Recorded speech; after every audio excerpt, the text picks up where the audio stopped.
안녕하세요. 소담입니다. 유독 하루가 길게만 느껴지는 그런 날. 하필 그 긴 하루가 평소보다 더 버겁고 힘겹게만 느껴지는 그런 날. 그 어느 곳에도 내 편은 없는 것 같고 인생 참 쉽지 않다 싶은 마음에 쓴웃음만 짓게 되는 그런 날. 다들 있으시죠? 몸도 마음도 지쳐서 쉽게 잠들지 못할 때, 그럴 때 소담 책방에 놀러오세요. 제가 따뜻한 위로를 선물해 드리겠습니다. 오늘 처음으로 소담 책방이라는 작은 공간을 만들게 됐는데요. 좋은 책의 글귀와 잔잔한 목소리로 여러분께 소소한 행복과 힐링을 담아드리고자 합니다. 사실 아직 몇 분이 오실지 또 얼마나 많은 분과 함께 나누는 공간이 될지 아직 가늠할 수도 없는데요. 단 몇 분이라도 함께 하신다면 저는 감사하는 마음으로 좋은 책과 또 따뜻한 차 한 잔 갖고 기다리고 있겠습니다. 많이 많이 찾아와 주시고요. 관심도 가져주세요. 처음에 들려드릴 책을 선정하는데 고민이 좀 많았는데요. 고민하다가 첫 책은 제 책장에 꽂혀있는 책을 좀 가져왔어요.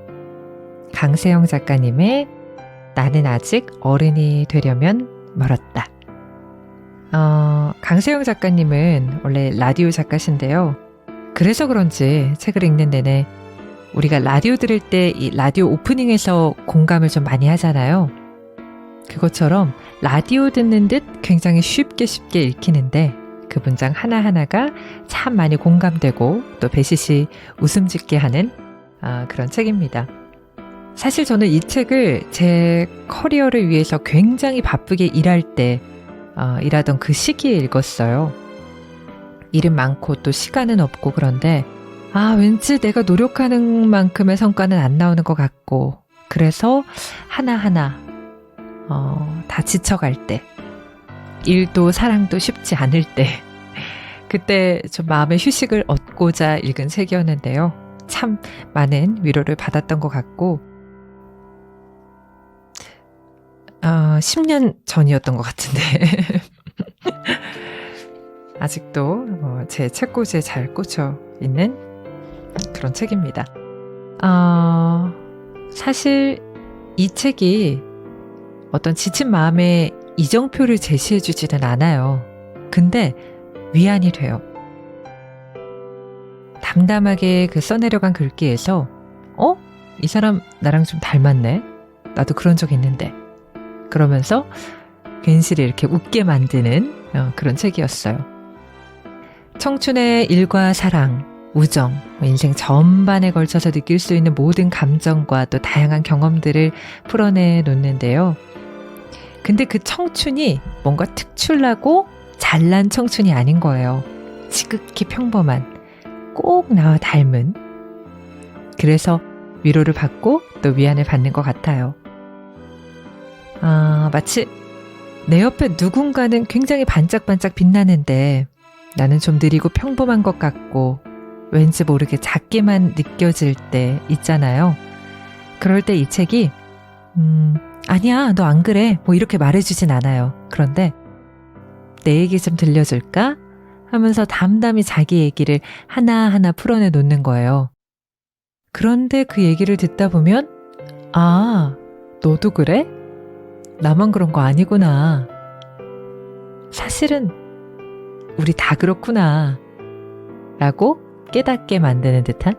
네, 그래서 위로가 되는 그런 책이었던 것 같습니다. 궁금하시죠? 나는 아직 어른이 되려면 멀었다. 중간중간 제가 좀 재밌게 읽었던 부분 낭독해 드리도록 하겠습니다. 들어주세요. 실증이 쉬운 아이. 나는 그런 아이였던 것 같다. 이것저것 하고 싶은 것은 많아서 여기도 기웃, 저기도 기웃.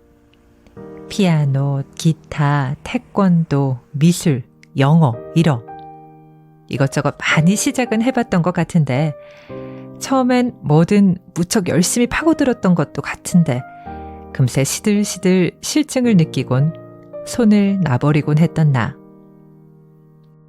실증의 원인에는 여러 가지가 있었지만 그중 하나는 이거였던 것 같다. 왜 이렇게 안 늘지? 어느 순간 찾아오는 슬럼프. 저 사람은 나보다 늦게 시작했는데도 나보다 잘하잖아. 괜한 자격지심. 에이, 나는 재능이 없나 보다. 그리고 쉬운 포기. 계단식 성장. 슬럼프가 찾아왔을 때 그걸 잘 이겨내야만 더 큰 도약으로 이어질 수 있다는 것. 머리로는 알면서도 포기가 빨랐던 아이. 그만큼 실증도 쉬웠던 아이. 그래서 결국은 난 왜 이렇게 뭐든지 어중간한 걸까 투덜거리기만 하는 아이. 어떤 드라마였던 것 같은데 주인공 소녀는 대단한 재능을 가진 한 선배를 짝사랑하게 된다. 나와는 너무 다른 사람, 나와는 전혀 어울리지 않을 것 같은 사람. 하지만 선배를 만난 이후 소녀의 꿈은 달라진다.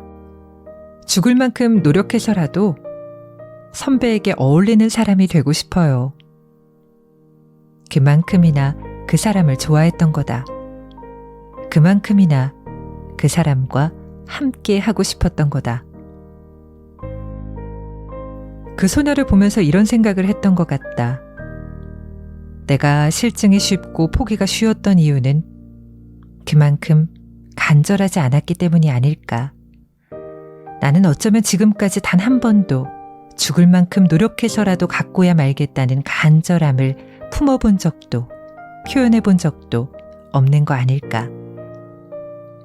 어쩌면 나는 처음부터 어중간한 아이는 아니었을지 모른다. 그저 내가 나를 어중간하게 만들어 버린 걸지도. 작가의 말. 어떤 책에나 부록처럼 실려있는 작가의 말. 난 작가의 말을 꼼꼼히 챙겨보는 스타일인데 물론 보지 않았으면 좋았을 걸 싶을 때도 있다. 원작의 감흥을 떨어뜨리는 경우도 분명 있으니까. 하지만 반대의 경우도 있다. 처음 그 소설을 읽었을 땐 그저 그랬다. 나쁘진 않았지만 그렇다고 내 맘에 쏙 들지도 않는, 재미있긴 했지만 그렇다고 두 번 볼 마음은 안 드는 그런. 그러다 작가의 말을 보게 됐는데 그는 자신에게 예술적 재능 같은 건 눈꼽만큼도 없다 생각했노라 고백했다. 대학 입학 원서를 쓸 때 문학을 전공하고 싶었지만 나에겐 어울리지 않는 일이라 확신했기에 다른 전공을 선택했고 대학 시절 내내 일부러 책을 읽지 않는 학생이었노라 고백했다. 그랬던 그가 소설가가 됐다. 세 번째 책의 작가 후기를 쓰고 있는 소설가. 그는 더 이상 자신에게 재능이 있는가 없는가를 고민하지 않는다 했다. 그는 더 이상 앞으로도 소설을 쓸 것인가 말 것인가를 고민하지 않겠다 했다. 그리고 말했다. 그가 계속해서 소설을 쓰는 이유는 재능이 없는 자도 기쁨을 얻을 수 있다는 것을 스스로 증명해 보이고 싶어서라고. 조금 부럽다는 생각이 들었다. 내가 과연 그 일을 할 수 있을까? 내가 계속 그 꿈을 지켜갈 수 있을까? 나에겐 처음부터 재능 따윈 없던 거 아닐까? 그런 생각들로 아무것도 하지 않은 채 흘려보낸 많은 시간들. 어쩌면 자신의 꿈을 지켜가고 있는 사람들 가운데 상당수는 타고난 재능 때문이 아닐지도 모른다. 재능이 없는 자도 기쁨을 얻을 수 있다는 것을 스스로 증명해 보이고 싶었던 사람들, 그리고 끝내 증명해낸 사람들. 나는 과연 그런 사람 중 하나가 될 수 있을까? 어쩌면 그것 또한 하나의 재능일지 모른다. 내가 원하는 것을 쉽게 포기하지 않는 그런 재능. 사진을 가득 채우고 있는 것은 오징어다. 줄을 맞춰 빨래처럼 널려 있는 오징어. 이제 막 씻어서 널어놓은 건지 아직 물기가 남아있어 오징어들은 햇빛을 받아 반짝반짝. 갑자기 바다가 보고 싶다며 혼자 강원도로 여행을 떠난 친구. 며칠 뒤 친구의 미니 홈피가 업데이트됐다는 소식에 돌아왔나 싶어, 여행 사진이 올라왔나 싶어 냉큼 가봤다. 그런데 그곳엔 멋진 바다 사진도 친구의 얼굴 사진도 하나 없고 오징어 사진만 달랑 한 장 올라와 있었다. 사진 제목은 맛있어질 테다. 그리고 사진 아래엔 이런 글이 적혀 있었다. 막 펴서 널어놓은 오징어들 반짝반짝 하더라. 하지만 아직 자신의 진한 채취는 갖추지 못한 상태. 이 글을 읽는데 갑자기 건오징어 특유의 맛있는 냄새가 떠올라 버렸다. 특히 불 위에 올리고 구울 때면 먹으려고 굽고 있으면서도 빨리 먹고 싶어 안달이 날 정도로 특유의 진한 채취를 바라는 건오징어. 그러고 보니 마르기 전에 오징어는 그렇게 냄새가 강하지 않다. 바닷바람과 햇빛을 적당히 잘 받아 바짝 말라야만 자신의 진한 채취를 갖게 되는 오징어. 혼자만의 여행에서 돌아온 친구는 제일 먼저 이 오징어 사진을 업데이트하며 그런 생각을 했던 걸까?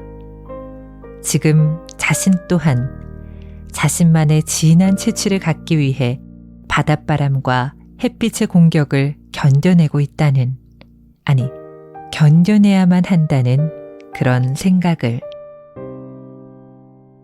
아무렇지 않은 표정으로 친구를 만나 수다를 떨고, 아무렇지 않은 표정으로 혼자 거리를 걷고, 아무렇지 않은 표정으로 누군가에게 전화를 걸어 해도 그만, 안 해도 그만인 말을 늘어놓고, 어느 단편 만화에 나오는 주인공의 모습.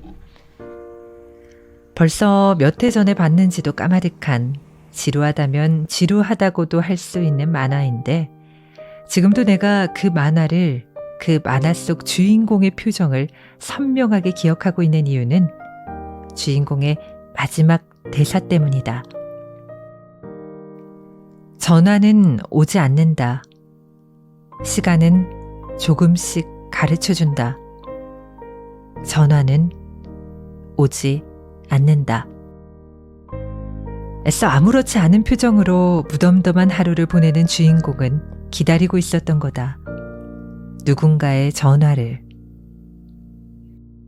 그 사람과 다투고 나면 늘 먼저 연락을 하던 사람은 그였다. 그래서 어쩌면 나는 그와의 마지막 다툼 끝에도 막연하게나마 그렇게 생각하고 있었는지 모른다. 언제나처럼 그가 다시 전화를 해올 거라고. 언젠가 그랬던 것처럼 늦은 저녁 내 집 앞 놀이터에서 그는 혼자 그네를 타며 나를 기다리고 있을 거라고. 이제는 그런 일은 일어나지 않을 거라 확신할 수 있을 만큼 많은 시간이 흘렀지만 아직도 가끔은 집에 들어가기 전 무의식적으로 고개를 돌려 텅 빈 놀이터를 한 번씩 바라보는 나. 아직도 가끔씩 나도 모르게 휴대폰을 열어 부재중 통화가 없었는지를 확인하는 나. 그럴 땐 가끔씩 그 만화 속 주인공의 먹먹한 표정과 함께 마지막 대사가 떠오르곤 한다. 시간은 조금씩 가르쳐준다. 전화는 오지 않는다.